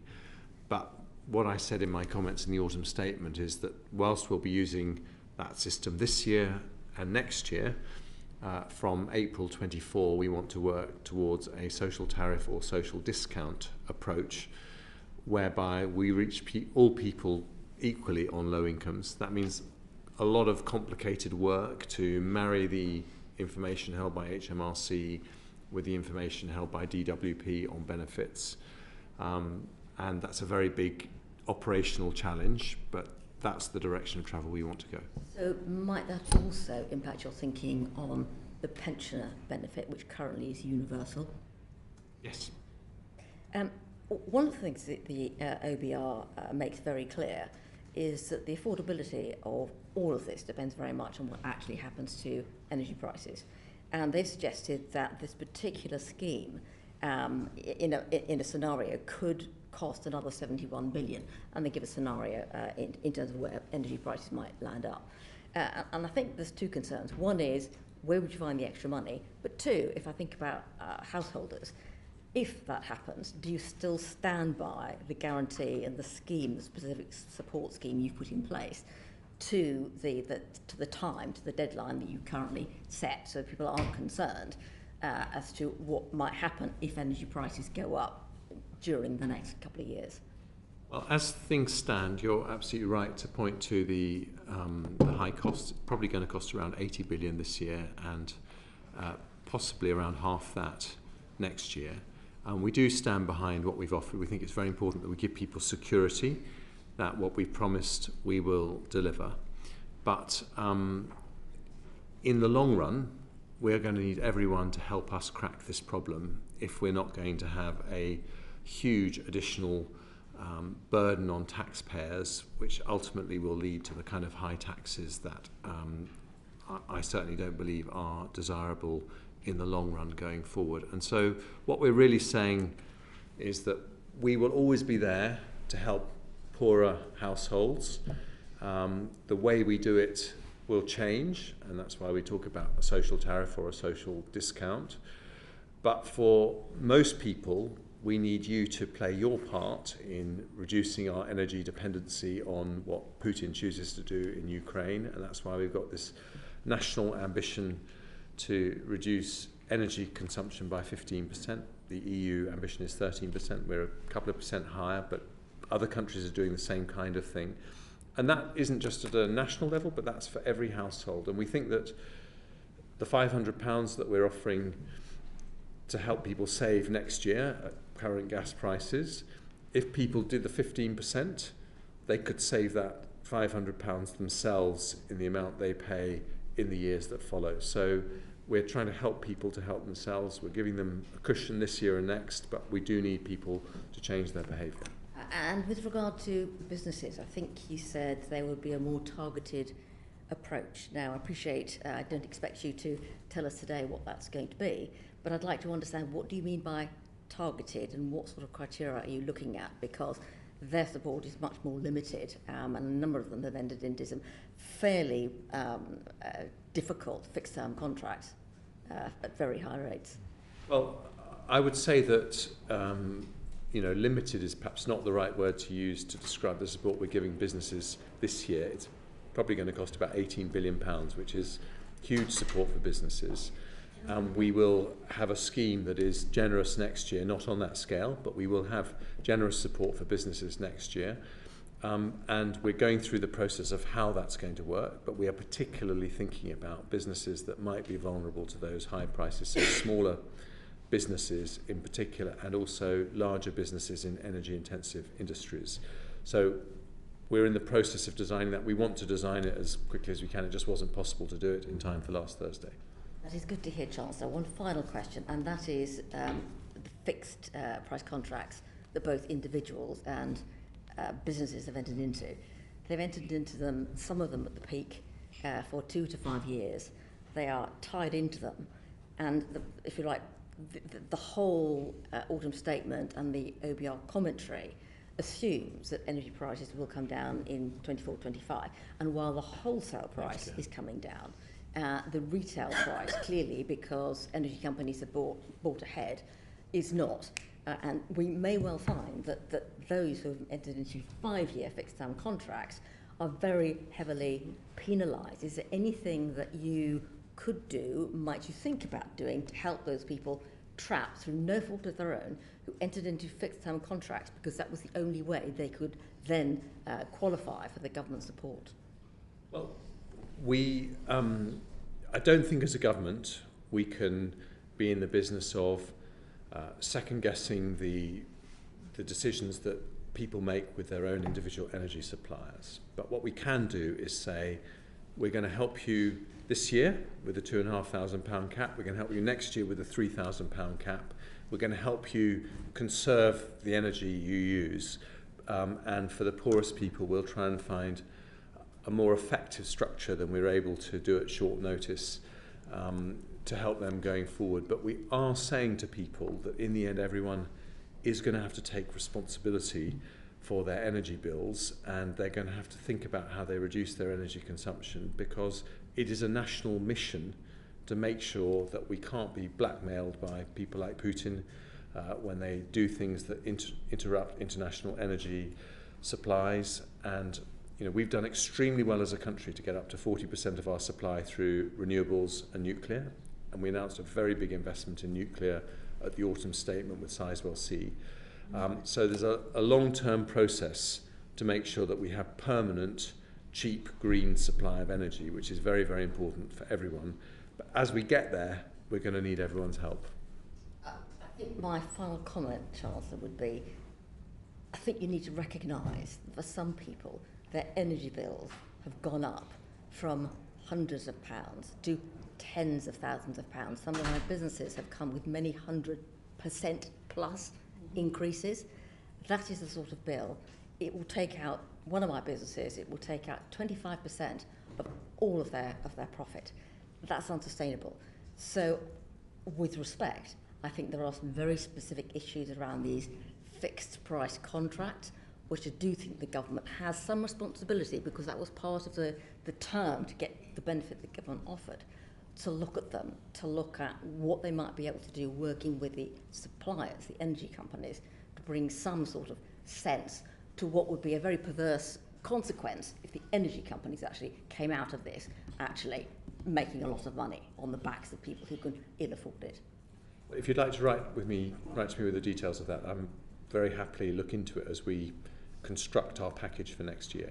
Thank you, appreciate it, Charles. Thank you, Anne-Marie. Thank you very much. And to Anne-Marie's question about the £900, we took evidence, I think it was from the Resolution Foundation, saying that it would be better to spread that £900 into smaller payments. Is that something you're planning to do, or will it be a binary, you get the 900 and then the next day you don't? No, so I think the intention, and this will be for DWP to set out, like the one-off payments this year, where they were, the £650 was made in two separate payments with two different eligibility dates, recognising the fact that people move in and out of eligibility as they claim or move off universal credit, for example. So we haven't specified how... We haven't... Well, I think that's a decision yet to be made. Okay. We haven't made it, and I think we'll discuss with DWP and they'll set out. But it definitely, I don't think it will be one payment. Okay. Thanks so much. Alison. Thank you very much, Chair. And just to pick up on where Anne-Marie left off, Tory Glen Community Base, a community hall in my constituency, are seeing their gas bill go up from £9,700 to £62,000. they can't afford that, and I would urge you to consider them within what you're looking at for energy bills. Absolutely, but they are the people that we're helping this year with our energy price guarantee. £18 billion of support across the country, so it's very, very significant help, and we will be giving very significant help next year. But if you're saying we need to think hard about the long-term impact, then I absolutely agree. Thank you. Can I ask about the energy efficiency plans that you had in the statement? Why is the £6 billion in new funding for energy efficiency only going to be available from 2025? Because we're spending, I think it's £6.6 billion in this Parliament up until that point, and I decided this was very important to extend the programme, and also because I was advised that there are very severe supply chain constraints with things like the supply of cavity wall insulation and solar panels, and so the right way to boost the supply of, and deal with those supply chain constraints is to stage the investment. Okay. I mean, it's not much of a national mission if you have to wait 3 years for it. Well, that would be the case if we weren't spending any money now, but we are. Could I just add, the other thing that was announced in the growth plan in is proceeding is an Exchequer funded increase in the eco scheme, which is where the energy suppliers do the insulation measures themselves, or the energy efficiency measures themselves. So there was an additional £1 billion over the next couple of years, funded by the Exchequer via energy companies. The chair of the Environmental Audit Committee has said that the numerous schemes can be confusing to consumers to know what they're eligible for, and the stop-start approach of programmes over the years has bruised industry, and that talks to some of the supply chain issues actually that you're finding, that industry hasn't had that predictability of these schemes so that they could invest properly. Are there plans to simplify these schemes into something that consumers can understand better? And how will you avoid a further scandal like the Helms Green Deal scandal? Well, I think that's something that my colleague Grant Shapps is going to be announcing, the whole scheme. I wanted to announce the broad outlines of the strategy, a big push towards energy independence, renewables and nuclear, a big push towards energy efficiency with this £12 billion investment this Parliament and the next. So we will be announcing a plan, but yes, I want this to be a very straightforward offer for families that we're asking to take these measures themselves. I want it to be very straightforward for them to know exactly what they need to do to improve their energy efficiency. And for families that we're helping because they're on low incomes, I want it to be very straightforward for them to know how we're going to help them. Yeah. Many families just don't have the spare cash right now and won't have for some time to invest in that. Well, that's one of the reasons why we're putting so much extra money into it. Okay. You mentioned the notion of energy independence. EDF, who the government are working with in Sizewell C, are French. That's not really UK energy independence. Well, let me be clear. It's going to be a nuclear power plant in Britain supplying the equivalent of the power that's needed by 6 million homes. So I have absolutely no problem with foreign ownership of some of our national key infrastructure. Would you let me finish? Of some of our key energy infrastructure, providing it is consistent with national security concerns. And I think you have to get the balance right. But I think if we want to move to energy independence, we should welcome investment from the best companies all over the world who can help us do that. Okay. Where is the fuel for nuclear power stations sourced from? You'll have to ask nuclear experts on that, but I'll happily write to you with some information. It's not the UK, is it? So that's not independence either. Well, when I talk about independence, I'm not talking about cutting ourselves off from the rest of the world, cutting ourselves off from our friends and allies. I think we have to work together with fellow democracies to deal with the fact that we have all discovered that we are extremely vulnerable to what dictators like Putin do in countries like Ukraine, and we have to work together to insulate ourselves from those threats. But that means working closely with countries like Norway, the European Union, the United States, so that we can deal with these challenges together. I mean, really, you're moving from dependence on Putin for fuel to some other country or some other regime for nuclear materials. That's not independence. Well, Okay. You and I have different definitions of what independence is, but I appreciate that independence is your specialist chosen topic in life generally, but when I'm talking about energy independence, I'm talking about making sure that our energy supplies come from sources that we can trust. And that means nuclear, generated in this country, it means renewables, and it means where there are international flows from friends and allies that we can trust. Going a wee bit further on the issue of nuclear and Sizewell C, that's not going to come on stream for quite some time, and you've got a very poor record in delivering this when you consider that Hinkley is already significantly overdue and about 26 billion over budget. Well, I do think that we take too long to deliver major infrastructure projects. That was the comment I made earlier. And we need to do what we can to improve that track record, although I think actually other countries have similar issues when they're delivering nuclear power plants. You'll hear about our nuclear strategy when the Business Secretary makes his announcement. But that's why renewables are a very important part of this plan as well. Why was there no announcement in your statement, for example, on increasing the renewable capacity in Scotland and in particular increasing funding to projects like carbon capture and storage in the North East, the Acorn project? Because if that were taken off the reserve list, that could make a significant impact. Well, we have increased our supply from renewables by more than any other large European country. I think we're second only to Germany in terms of the total proportion of our energy that comes from renewables, about 40%. So it's a record that I'm very proud of because this government has really blazed a trail internationally. But is there more we can do? Absolutely, and you'll hear that from the Business Secretary when he makes his announcement. Will you take carbon capture and storage off the reserve list? Carbon capture and storage is extremely important, but if you are asking me where I think the biggest gap in our strategy is at the moment, it's actually nuclear. I think we've done well on renewables, we need to do even better, but we need to make more progress on nuclear. How much additional cost will go into bills for individual bill payers from investment in nuclear? Well, for how long? The whole purpose of this plan is to reduce bills by giving people plentiful access to cheap green energy in time. But we are very aware that this is, a decades-long project. We have a national ambition, a national promise, a commitment to get to net zero by 2050, and this is a very, very important part of that. It will add a levy onto people's bills, though, won't it? Well, we have levies on people's bills at the moment to pay for this transition, and we recognise that that's going to be one of many ways. There's also going to be investment by taxpayers from central funds. The Sizewell C announcement is about £700 million of taxpayers' funds, so there'll be funding from many different sources. Can I ask you a question? Is 1.7 billion or 1.5 billion the larger figure?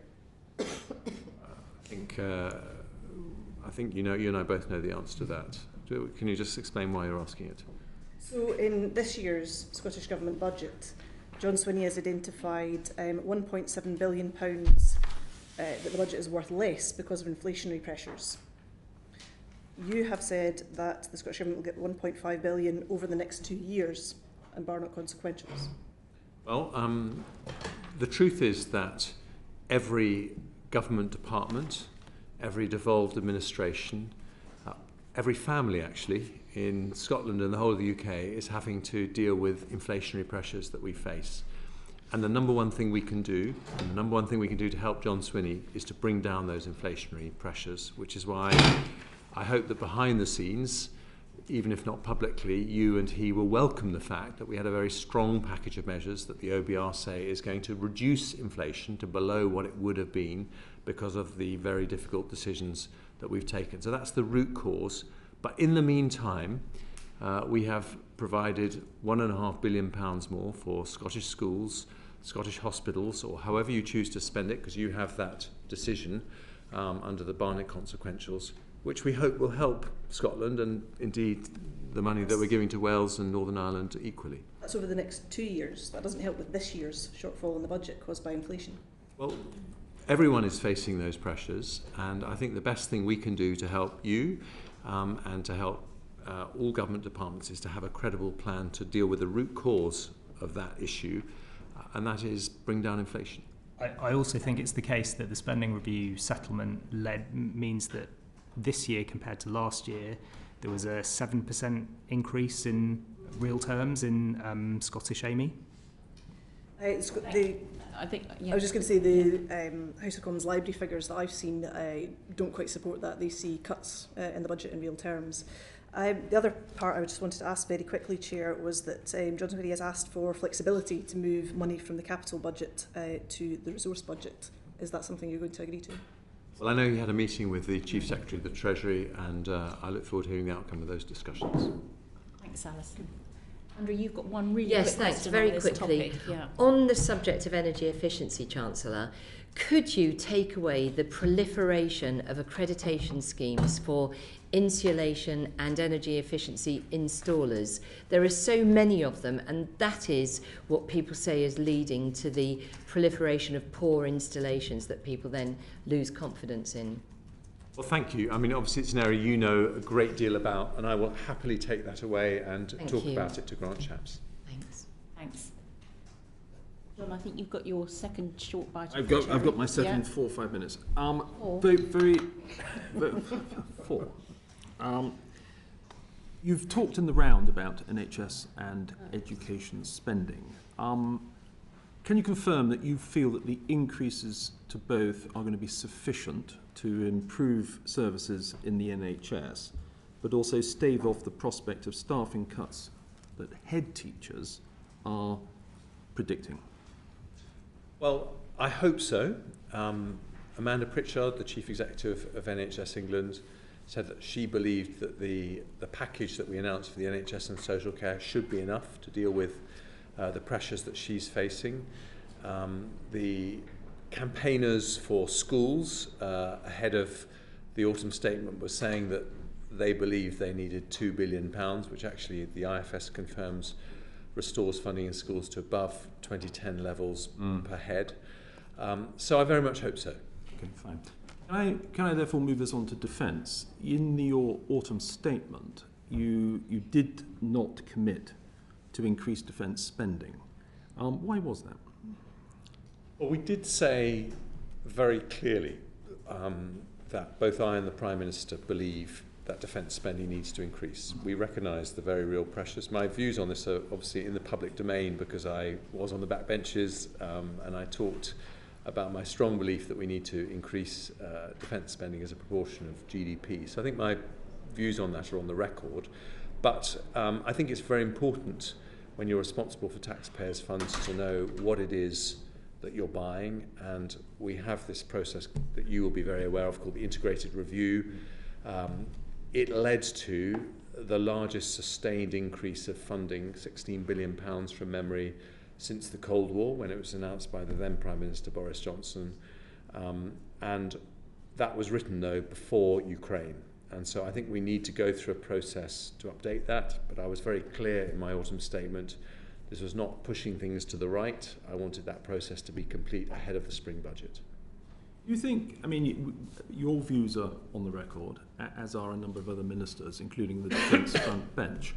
But do you think there's a general acceptance within government, at the very core of government, that given events in Ukraine, given events in geopolitical events generally, it's an increasingly unstable world out there, that there is a value in increasing defence spending on a sustainable basis, if only to act as a deterrence, because that war is very expensive at the end of the day?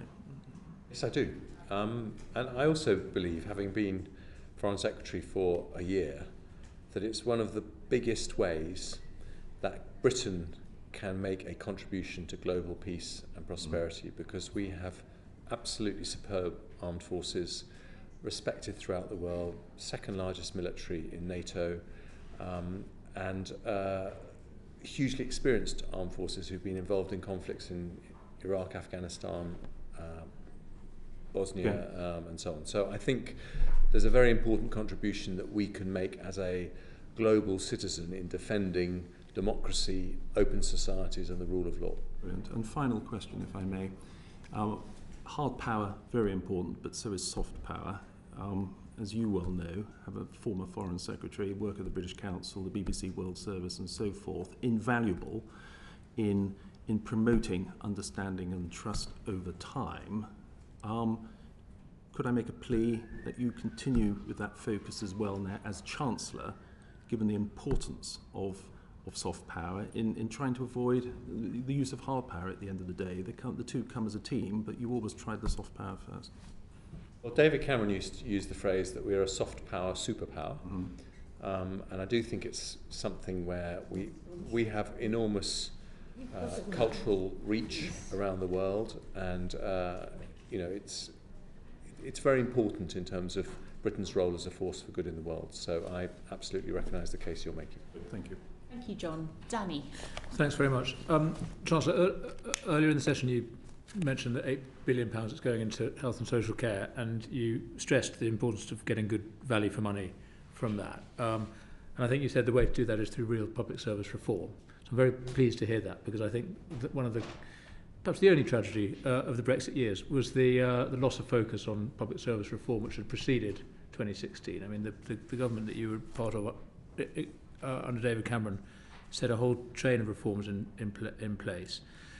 I'd like to see a return to that. Can you just flesh out what you mean by public service reform? I mean, you mentioned Patricia Hewitt, delighted to draw on the expertise of the Blair era, but what do you think she's going to be, what are you tasking her to do? And crucially, do you agree with me that the great objective should be to reduce demand on the state rather than just improve the efficiency of the supply? And how do we achieve that? Well, I think it's right to start with the NHS, because that's the biggest single area where we can see demand going up because of an ageing population, new medicines coming on stream, very big pressures. But there's also the biggest opportunity, and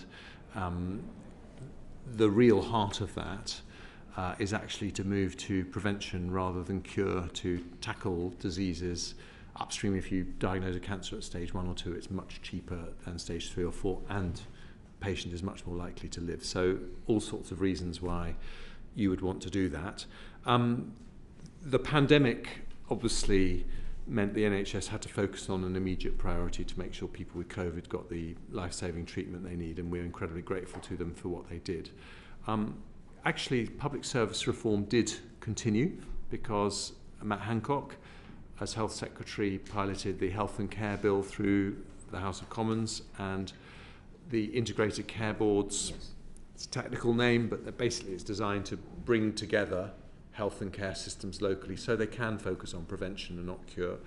The reason that the Health Secretary and I asked Patricia Hewitt to do this review is because she's actually running one of those Integrated Care Boards in Norfolk and Waveney. She's obviously very experienced as a former Health Secretary. And we wanted to make sure these new local NHSs work, and she's very committed to tackling waste and inefficiency, and to making sure that we empower local NHSs in the same way that we empower heads of schools to be creative, use their freedoms to really make change happen on the ground. I have a concern that is no secret, because I've written about it publicly many times, that we have more targets in the NHS than any other healthcare system in the world. I think that actually stops the NHS being efficient. And so I'm hoping that Patricia Hewitt's review will help us to move in the right direction. I mean, I completely applaud the ambition of the ICBs, and the idea of not only integrating but localising the health and social care system is absolutely right. So thank you for that. Just lastly, on education, or more broadly skills and welfare, major priority here. I mean, do you not agree that in order, A, to save money and to create value for the taxpayer, and to deliver the transition that we need, we mentioned insulation installers and so on, we need a skills revolution. You've set out your ambition on that. Isn't a part of the answer to that to radically reduce HE in this country? We are spending too much and putting too many young people through university. We need to be investing much more, or maybe taking some of that budget out and returning it to taxpayers, but balancing much more towards FE and vocational skills? I don't look at it in quite that binary way. I think HE is one of our great success stories. I think we have fantastic universities. I think the 50% of school leavers who go to university on the whole get a very good education in the system which in this country. I'm concerned about the 50% who don't. So I would say the way I would phrase what you've just said is I'd like to see the same revolution in quality in FE that we've had in HE, and I would like to know that every single one of our school leavers leaves with the skill levels necessary to get a decent wage and make a contribution to a modern dynamic economy. It won't surprise you to know that I'm concerned that isn't the case at the moment, and that's why I commissioned a lot of work in the autumn statement to try and work out. What I don't want to do is another big review. I think we've had very good reviews. We've got very good policies in place like T-levels, lifelong learning entitlements, boot camps, the white paper. But I want to understand, in the end, put all these things together, and are we going to be giving our young people the same skills that they would get in Germany or Japan? And if not, what do we need to do to change it? Thank you. Thank you so much, Danny. Angela. Thank you very much, Chancellor. This year alone, your party has given us 3 Prime Ministers, 4 Chancellors, 4 different versions of a Conservative government and 6 fiscal events. 147 members of the government, including 32 cabinet ministers, have resigned or been sacked. What effect do you think this chaos has had on our economic prospects and our international reputation? Well, I wish we hadn't had that level of instability, but I produced an autumn statement that is designed to restore economic stability and consistency of economic policy making, and I hope we can turn the page on all that instability. But it's had a detrimental effect, hasn't it? Well, it's not something anyone would wish for, but I would say that if you look at what the OBR is saying, if you look at what the OECD are saying, the primary cause for the economic challenges we face are the 2 big shocks of a pandemic and an energy crisis. That's what other countries are facing as well. There are, Germany, Holland, Italy has higher inflation than we have. So I think it's wrong to say that this is somehow a uniquely UK issue in terms of the economic instability. I think everyone accepts that there are economic shocks around, but doesn't that mean it's an even more silly time to be as self-indulgent as we've seen in governance your party deliver at that crucial time when there are these shocks? Well, as I say, I wish we hadn't had that instability, but I think it's wrong to say that the economic issues that we're dealing with are primarily as a result of that. I think that, if you look at this year, and I've just counselled against taking 1-year snapshots, but you just talked about all the instability we've had in 1 year. That happens to be the year where we've got the fastest growth in the G7, so that's why I would hesitate to draw too many comparisons. Right, so you're possibly arguing that we should do this every year as a growth. You'll be pleased to know I'm not arguing that. It wasn't mentioned in the autumn statement, but you've retained a planned cut in the surcharge on bank profits down from 8% to 3%, and that constitutes an £18 billion giveaway to the banks over the next 5 years at a time when rising interest rates will make them more profitable. Do you think that as real living standards are set to plummet by 7% in the next 2 years, that this is a fair choice that you've made? Yes, and I'll tell you why. Because I made a decision in the autumn statement that I was not going to do things, as far as I could possibly avoid it, that damage economic growth. What banks are paying, and the reason for that change in the rate, is because we are at the same time increasing corporation tax from 19% to 25%. If you add in the 3% surcharge, they are paying higher profits. If you add in the surcharge as it is, they are paying higher marginal rates on their profits than in other European countries. And so I don't want them to move their operations out of London. I want them to continue to contribute to the Exchequer, because I want them to help fund the NHS and schools and all the very important public services that we want. Okay, so to date, today's bill as well. 50 MPs on your own side have signed a hostile amendment to the Levelling Up Bill, which is being discussed on the floor of the House, which would abolish mandatory house building targets. And the government appears to be backing down from putting those targets into position. This has been dubbed by the author of the Tory manifesto in 2019 that destroy the planning system to make the recession worse amendment. So are you going to face down the rebels in order to help growth, or are you going to give in to them? And if you give in, how can you claim that the government can make the right decisions for our economy and tackle the housing shortage if it's not going to stand up to this kind of pressure? Well, this is Michael Gove's policy area, so I can't tell you exactly what his decision is going to be with respect to specific amendments to the Levelling Up Bill. But what I can say is that we are very aware of the difficulty that young people have getting onto the housing ladder. And we are also very aware of shortcomings in the planning system. And I think the root problem that I as Chancellor have to look at is the way that incentives are not aligned across the planning system. And I think that we do need to ask ourselves why it is that the way our planning rules work often sets local communities against the national need to build more houses, and how we can improve that. And that's certainly something that I'll be looking at.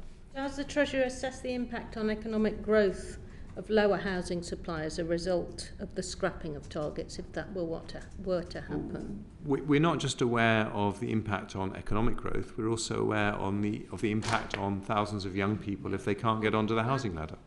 Or move to where the jobs might be. Indeed. In a reasonable way. So are you doing that assessment? We are always keeping that under review. It's a very, very important part of macroeconomic policy. Now, I want to ask a question about the cost of the bulb bailout, because the OBR has reported that the cost of bailing out Bulb Energy is now a colossal £6.5 billion, which is more than £200 per UK household. There's very little available information on that, and in fact we were erroneously given a cost here and asked not to publish it a couple of months back. That cost was £4 billion. It's now gone up to £6.5 billion. So how are these losses made up, and are you expecting them to go any higher? And why on earth is there so much secrecy about it? Well, rather than giving you a second piece of erroneous information, can I write to you and give you more detailed information on that? I appreciate it's a very important issue. Yeah. Thank you very much. I appreciate that, Chancellor. I wanted to ask about fuel duty and vehicle excise taxes, because we've just had and in fact the Chair has written to you about this, a letter that was published the minute this session started. In your in the Treasurer's response to the Jobs Growth and Productivity After Coronavirus report, it stated that the autumn statement brought forward measures to fight rising costs for households and businesses, such as freezing fuel duty. But actually, the OBR told us that they had taken account of the end of that freeze and also costed in, as part of their forecast, the proposed 12 pence increase in fuel duty, which will be due in April. So it's now completely unclear what the government's policy on fuel duty is. You've given us two versions, one in which you freeze it and that carries on, but you've costed £6 billion for the cost of actually raising it by 12 pence. Which is it? Well, the OBR is independent, so they make assumptions based on what they believe will happen. That's their job constitutionally. We want them to be independent, but the truth is that fuel duties are frozen for this year until the end of March, and we will announce our decision as to what's going to happen next year at the next budget. And I can't tell you what that decision is now because it hasn't been made, because I don't know what the economic situation will be when it comes to the next budget. But we will make that decision in the way that Chancellors always make that decision in the spring budget. But just to be clear, if you are going to freeze fuel duties going forwards, that's going to be £6 billion you're going to have to find. That's the cost. I think that is about the right number, yes. You've chosen to raise taxes by freezing income tax thresholds rather than raising the rates, and you talked about that in answer to an earlier question, and this has been called the stealth tax, the so-called stealth tax. Analysis shows that this hits middle earners harder. The Resolution Foundation demonstrated that someone earning £62,000 a year, for example, loses as much from these threshold freezers as someone who earns £124,000. That's £1,600. But for the lower earner, as a percentage of their earnings, it's twice as much as for the higher earner. Is this your definition of fairness? Well, I think you have to avoid taking individual measures from the budget and not look at the context of all the measures taken together. So for higher earners, we did some very specific things, reducing the threshold at which the 45p rate is payable by £25,000. That means anyone earning over £150,000 is going to pay £1,000 more tax next year. And the distributional analysis shows that people on lower incomes benefit most from the measures, the decisions that I took.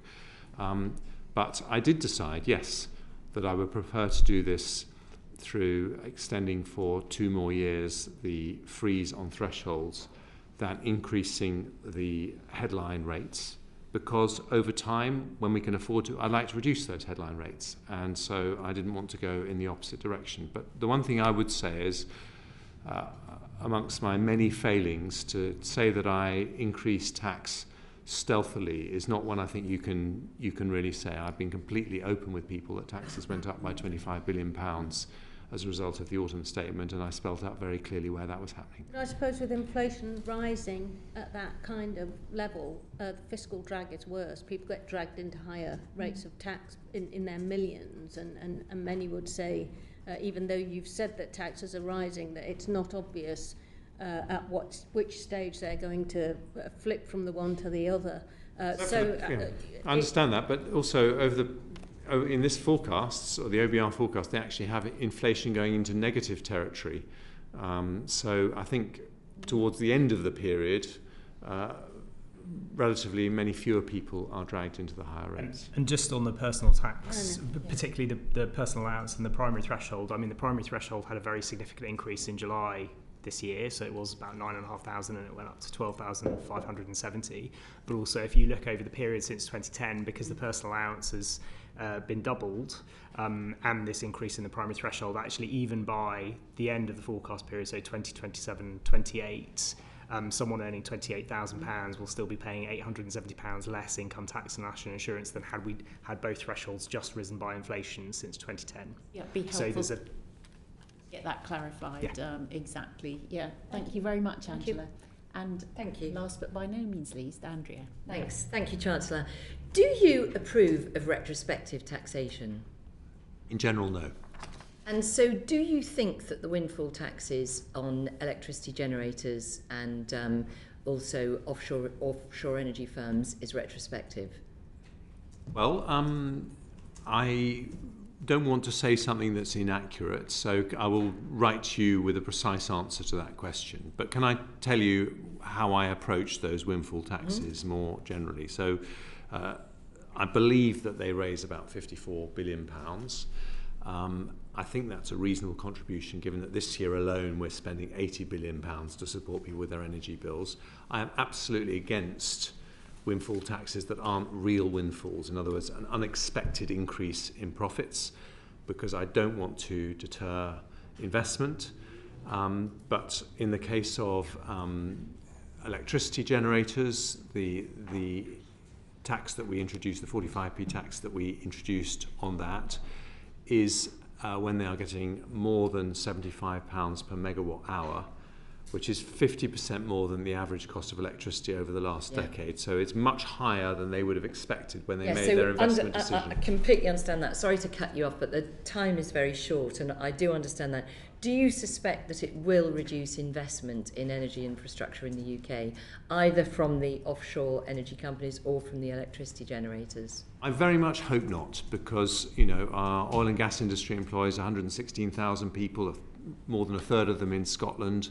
They are a very important part of our transition to net zero. And what was your expectation in the statement? Did you just think, well, we need the money, so be it? Or did you talk to the industry before making this decision? Well,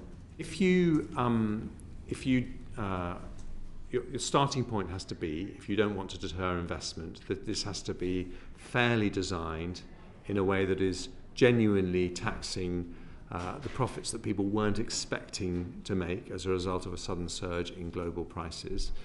And the way this has been structured is that if you invest, you don't have to pay these windfall taxes. You get 91 pence in the pound back, and if it's a decarbonisation project, 109% back, so you actually get more than you spend. So but that investment allowance doesn't apply to the electricity generators, does it? For the electricity generators, I think the key thing is that most large-scale new renewables and nuclear investments are under contracts for difference, and if you're within the contracts for difference scheme, you would not be subject to the energy generators levy. So it really applies to a subset of investments which took place under the renewables obligation. So under contracts for difference already, if there is the government commits to make good the price. I know how it works. I know how it works, but nevertheless, those electricity generators could presumably offset that tax liability by investing in new renewable projects under CFDs in the UK, but you're not giving them the investment allowance. For corporation tax, which they will pay in addition to this, they'll be able to write off their investments as they normally do, but for the new energy generators levy, no, they won't. Okay. Moving on, in terms of energy suppliers, those supplying to consumers and businesses, what plans, if any, do you have for requiring them to offer fixed rate prices to consumers? At the moment, as you'll know, very few do, and they would argue that it's partly due to the collapse of energy suppliers that they can't afford to, because those costs can hit them unexpectedly. So is there not a virtuous circle of treating them like banks, requiring them to have capital requirements, and also requiring them to offer fixed rate term prices to consumers and businesses to enable them to better manage their cash flows? There may be, and we are looking at the way the whole energy market functions, because it obviously hasn't been functioning in the way that we would want. We've had some huge external shocks. Some huge bills have landed at the doors of taxpayers as a result. And I appreciate it's an area you know a great deal about, and we're very happy to engage with you as to the reforms that the energy market needs.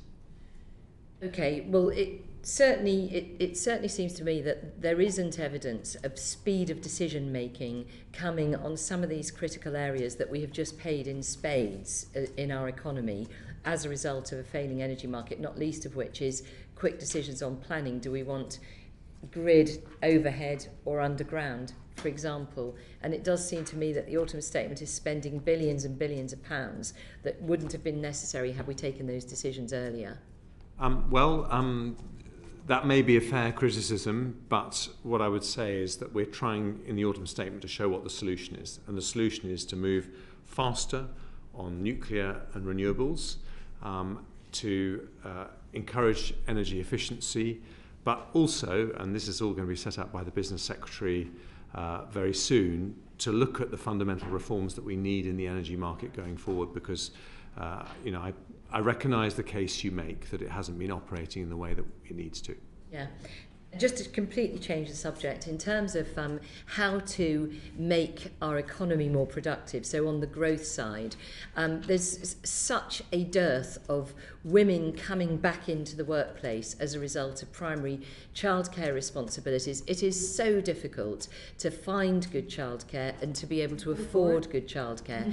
So what are we doing from a productivity point of view to get more good women back into the workplace? And secondly, I have to ask you the question, investment in human potential in the early years, in actually getting those families well established so that we don't see so much family breakdown that has such devastating consequences on tiny children who then go on to not be school ready. What are you doing in the Treasury to think about investing in human potential and the quality of getting women back into our economy?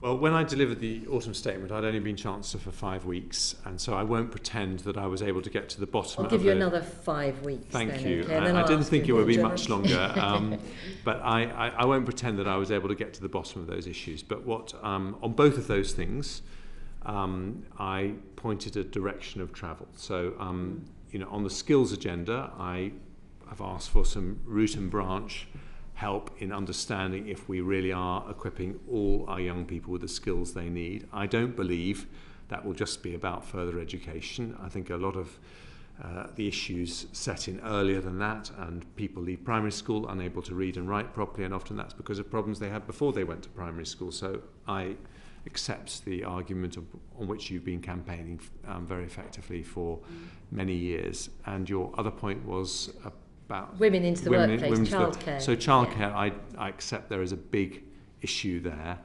and as part of Mel Stride's review into workforce participation, we will absolutely be looking at childcare issues because, you're right to highlight the problems.